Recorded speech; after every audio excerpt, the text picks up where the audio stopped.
दोस्तों, ये वीडियो बनाने का मकसद सिर्फ जागरूकता फैलाना है। हो सकता है कई जो लोग हैं वो इस बात से सहमत ना हो, लेकिन जानने का अधिकार हर व्यक्ति के पास है। तो ये वीडियो सिर्फ जागरूकता के लिए बनाया गया है।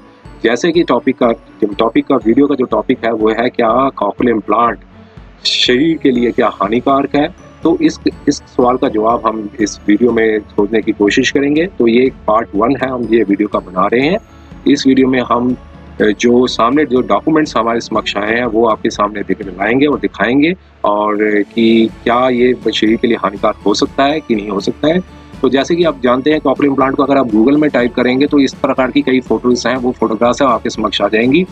तो ये इम्प्लांट है, बाहर की कंपनियां बनाती हैं, और हिंदुस्तान मतलब इंडिया में, जो हमारे कंट्री में, इसका कोई जो है मैन्युफैक्चरिंग नहीं होती है। जो इम्प्लांट है बाहर से आता है, और ये इम्प्लांट जैसे नाम बताया गया कॉकलियर इम्प्लांट, ये कान के अंदर लगाया जाता है। मीन्स जो लोग सुन नहीं पाते हैं, जो सुन नहीं पाते हैं, जहाँ से उनकी सुनने की शक्ति पूरी तरह से ख़त्म हो जाए और मशीन से भी उनको कोई फ़ायदा ना हो, तो ये इम्प्लांट लगाया जाता है। ये डॉक्यूमेंट है, एक प्रतिष्ठित अस्पताल का डॉक्यूमेंट है, जो उनकी वेबसाइट में था, जो अब शायद अवेलेबल नहीं है।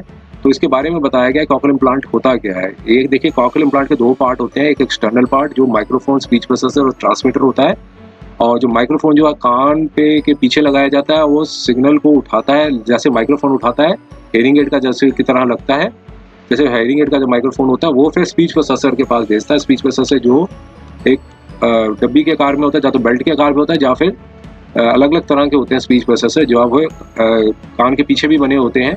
और वो एक जो ट्रांसमीटर के पास भेजता है, जो बिहाइंड द ईयर लगाया जाता है। तो ये एक प्रकार का ये डिवाइस है जो लगाया जाता है, जो एक्सटर्नल पार्ट है। और बाकी जो इंटरनल पार्ट है, जो वो कान के अंदर लगाया जाता है, जिसमें एक रिसीवर होता है, स्टिमुलेटर होता है, मैग्नेट होती है, और एक जो कॉइल होती है, एंटीना जो लिखा हुआ है, जिसमें इलेक्ट्रोड होती है। कॉइल नहीं, इलेक्ट्रोड होती है, जिसने जैसे यहाँ बताया 22 इलेक्ट्रोड है। तो इलेक्ट्रोड होती है, जो कॉकलियर के अंदर लगाई जाती है, इंसर्ट की जाती है। मीन्स ये चीरा लगा के ऑपरेशन करके किया जाता है।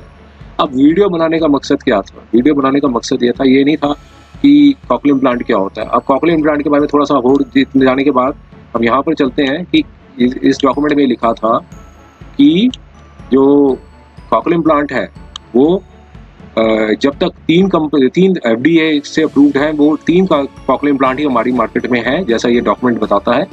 और जो कि अवेलेबल है, क्योंकि FDA से अप्रूव्ड है। FDA जो है वो अमेरिका की एक संस्था है, जो फूड एंड ड्रग एडमिनिस्ट्रेशन, ये जो अप्रूव करती है। वही जो कंपनी अगर कोई अमेरिका में है, तो वो ही जो जब तक इससे अप्रूवल नहीं मिलता है, तब तक वो अपना बिजनेस लॉन्च नहीं कर सकती। एक तरह की रेगुलेटरी बॉडी है। तो यहाँ पर 3 कंपनियों के नाम बताए गए थे, जो हमारी इंडिया की मार्केट में। अब ये 3 अलग अलग कंपनियों के नाम हैं, और जिसमें से एक कंपनी है, उसका एक सेटलमेंट एग्रीमेंट हुआ था। बाहर के कंट्री में एक प्रकार का सेटलमेंट एग्रीमेंट हुआ था। अब ये सेटलमेंट एग्रीमेंट जो है, ये 25 पेज का है।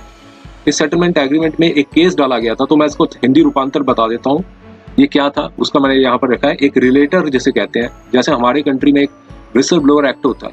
तो विसल ब्लोअर जो कोई करता है, मीन्स कोई भी व्यक्ति अगर कहीं भी करप्शन हो रही हो या कोई गलत काम हो रहा हो, तो वो एक विसल ब्लो करता है, तो उसका नाम गुप्त रखा जाता है। लेकिन यहाँ पर हमारी कंट्री में कोई उसको कॉम्पनसेशन देने का वो प्रावधान नहीं है कि उसको कोई मीन्स अगर कोई केस करता है तो डैमेजेस जो हैं वो उसको देने का अधिकार नहीं है। मीन्स उसको कुछ जो शेयर जो होता है, जैसे कोई एक तरह का एक सिविल, वहाँ की कंट्री में एक सिविल सूट टाइप का होता है कि अगर कोई केस फाइल कर दे, जिसे रिलेटर कहते हैं, और फॉल्स क्लेम्स एक्ट के तहत वो केस फाइल करता है, और अगर लगता है कुछ कोई कंपनी ने कुछ वो फ्रॉड किया है या कुछ रूल्स का अनदेखा किया है, तो डैमेजेस जो है वो क्लेम करता है। जो किसी कंपनी से कोर्ट में केस करने के बाद वो डैमेजेस क्लेम करता है, तो उसका कुछ शेयर जो है गवर्नमेंट उसके बिहाफ पे लड़ती है, उसी रिलेटर के बिहाफ पे, और जो शेयर है वो रिलेटर को मिलता है। तो ये जो सेटलमेंट एग्रीमेंट का तो जो हिंदी रूपांतर है वो किया गया है। अब इसका थोड़ा सा हम बता देते हैं। ये कहा था कि कुछ सरकारी एजेंसियां अमेरिका की थी, और ये जो कंपनी थी जो कि इम्प्लांट बेचती थी, और हमारी कंट्री में भी भेजा जा रहा है। तो इसमें यहाँ पर बताया था कि अमेरिका न्याय विभाग, जिसे जुडिशियल सिस्टम कहते हैं, जुडिशियल डिपार्टमेंट कहते हैं, स्वास्थ्य और मानव सेवा विभाग, और ट्राई केयर प्रोग्राम जो डिफेंस एजेंसी हेल्थ एजेंसी थे के अंतर्गत आते हैं सारे। तो ये सारे जो ऑर्गेनाइजेशंस थी वो उन्होंने एक तरह का सेटलमेंट किया था। अमेरिका की जितनी ऑर्गेनाइजेशंस थी, मीन्स जो पार्टीज थी, उन्होंने एक मीन्स अमेरिका के जो गवर्नमेंट ऑर्गेनाइजेशन थी उन्होंने एक पार्ट बनाया था, और इसमें एक रिलेटर भी थे, मीन्स एक रिलेटर जिसका नाम था डेविड नाइबर। इन्होंने एक जो मैन्युफैक्चरिंग कंपनी है कॉकलिन प्लांट की, उस पर आरोप लगाया था कि इन्होंने कुछ सिस्टम बेचने के लिए गलत जानकारियां दी हैं, और उसमें बताया है कि जो कंपनी का नाम बताया था उसमें कहा था कि इनके जो साउंड प्रोसेसर्स हैं उसमें रेडियो फिक्सिंग की गलत जानकारी दी गई है, वे रेडियो फ्रिक्वेंसी वेव्स होती हैं उसकी गलत जानकारी दी गई है। तो इस प्रकार का एक सेटलमेंट अमाउंट था वो हुआ था 11,361,420 मीन्स 361 मीन्स 11 जो करीबन जो था वो 94 करोड़ का जो अमाउंट था वो सेटलमेंट हुआ था। मीन्स उस कंपनी ने जो अमेरिका सरकार को 94 करोड़ रुपया 1,13,61,420, तो ये डॉलर थे, 1,13,61,420 डॉलर जो है वो दिए थे, जो कि इंडियन करेंसी में बनते हैं 94 करोड़ 29,97,97,860 रुपया। इतना अमाउंट जो है अमेरिकन गवर्नमेंट को, सरकार को दिया गया है इस कंपनी द्वारा। और इसमें से जो बताया गया है तो 56,80,710 जो डॉलर है ये दिए गए थे रेस्टिट्यूशन के, जो कि कीमत जिनकी बनती है 47 करोड़ रुपया, 47,14,98,930 रुपया जो है इनको एक रेस्टिट्यूशन के तौर पे कंपनी ने, मीन्स गवर्नमेंट की जो संस्थाएं हैं, अमेरिका सरकार जो है, उन्होंने रेस्टिट्यूशन के रूप में जो है वो ली थी। और बाकी का जो और साथ में कहा था कि 1.5% का जो एनुअल इंटरेस्ट है जो कि 14 दिन के साथ करना होगा। 14 दिन के अंदर उनको कहा कि जो सेटलमेंट है वो 14 दिन के अंदर 1.5% जो एनुअल इंटरेस्ट है उसके साथ देना होगा। और उसमें रिलेटर का भी हिस्सा था, रिलेटर का हिस्सा था 16.5 जो कि बनता है 15 करोड़ रुपया, 15 करोड़ रुपया 15,55,94,647 रुपया रिलेटर की जेब के पास गया है, रिलेटर को दिया गया है जिन्होंने ये केस फाइल किया था। अब यहाँ पे एक प्रकार का एक सेटलमेंट एग्रीमेंट हुआ था। अब दोनों ने, जैसे कि एक केस फाइल किया जाता है किसी कंपनी के ऊपर, वो एलिगेशंस लगाई जाती हैं, तो एलिगेशंस लगाने के बाद कंपनी अपना डिफेंस देती है। डिफेंस में वो कहती है हमने सब कुछ नॉर्म्स के साथ किया है, सारे कोई हमारे साथ कोई कमियां नहीं है, सारी चीज़ों का। लेकिन अब सवाल ये उठता है कि सेटलमेंट डीड क्यों करनी पड़ी इस कंपनी को। तो ये सेटलमेंट डीड का जो हिंदी रूपांतर था वो ये निकल के आया कि उस कंपनी ने 94 करोड़ रुपया जो है अमेरिका सरकार को दिया, जिसमें से 15 करोड़ के आसपास जो अमाउंट था वो जो है रिलेटर को दिया गया। तो ये सेटलमेंट एग्रीमेंट है जो आपको आपकी जो वेबसाइट है उसमें अगर आप गूगल में सर्च करेंगे तो ये आपको पूरा मिल जाएगा डॉक्यूमेंट। ये पूरा 25 पेज का सेटलमेंट एग्रीमेंट है।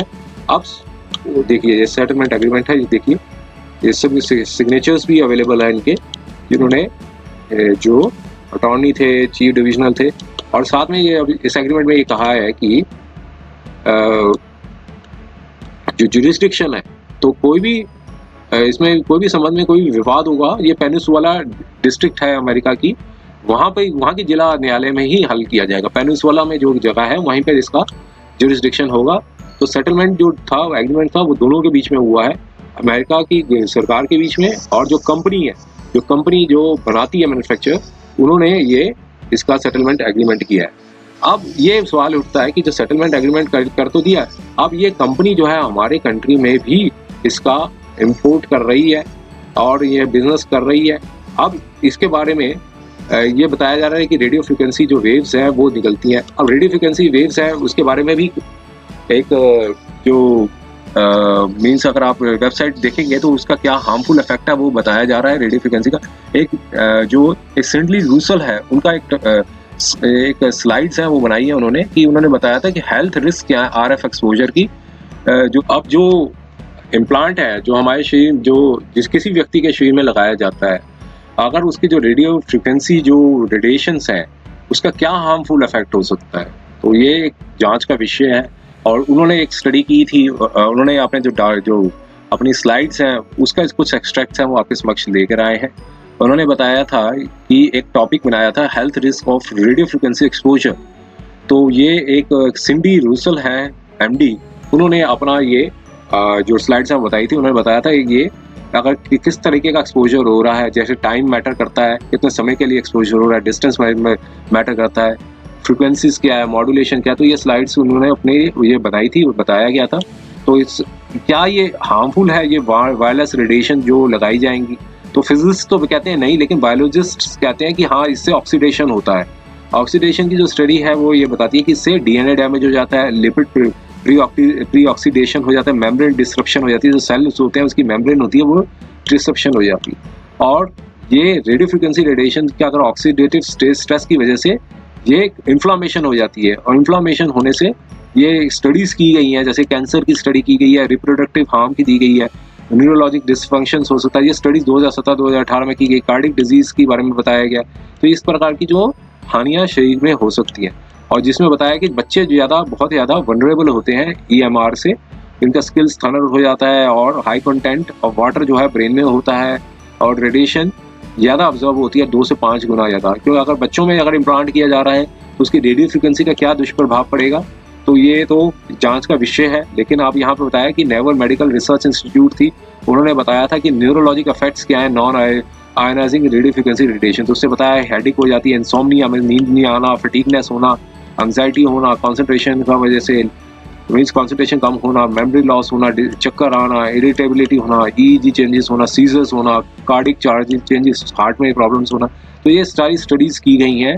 और इसमें नासा की जो स्टडी थी 1981 की, उन्होंने बताया था कि 19 न्यूरोसाइकेट्रिक इफेक्ट्स थे जो कि एसोसिएटेड थे, जिनका ऑक्यूपेशनल एफआईआर था, जो रेडियो फ्रिक्वेंसी जो मीन्स एक्सपोजर में आते थे उसके बारे में बताया गया था। और साथ में कहा कि जो वायरलेस रेडिएशन है वो एक न्यूरोटॉक्सिन का काम करती है, जिसकी वजह से एक स्टडीज की गई हैं, उसके बारे में बताया गया है कि न्यूरोटॉक्सिन ट्रांसमीटर जो की मात्रा कम हो जाती है, और जो माइलिन शीट है क्रॉनिक, ये जो माइलिन शीट लगी होती है सेल्स की, उसकी डीमाइलिनेट हो जाती है क्रॉनिक एक्सपोजर से, नर्वस सिस्टम की जो सिग्नल है वो डिस्टर्ब हो जाता है।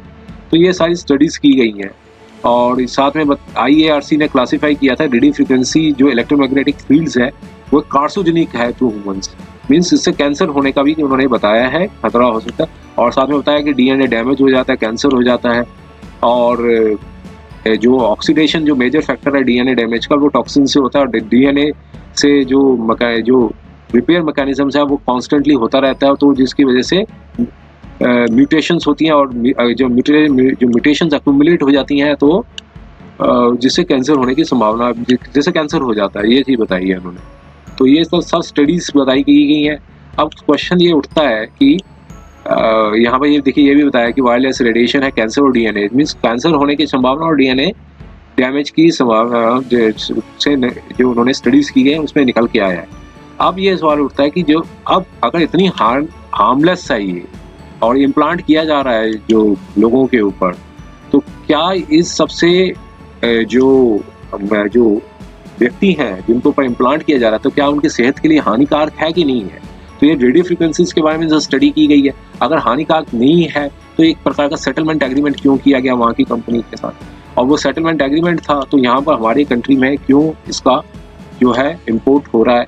तो ये सब जांच का विषय है, और जब इसके बारे में कुछ मटेरियल्स इकट्ठे होंगे तो हम इसका जो पार्ट 2 है वीडियो वो आपके समक्ष जरूर लेकर आएंगे। तब तक इस चैनल पे बने रहिए, और अगर आपसे वीडियो पसंद आया हो तो इसे लाइक और चैनल को सब्सक्राइब जरूर कर देना। धन्यवाद।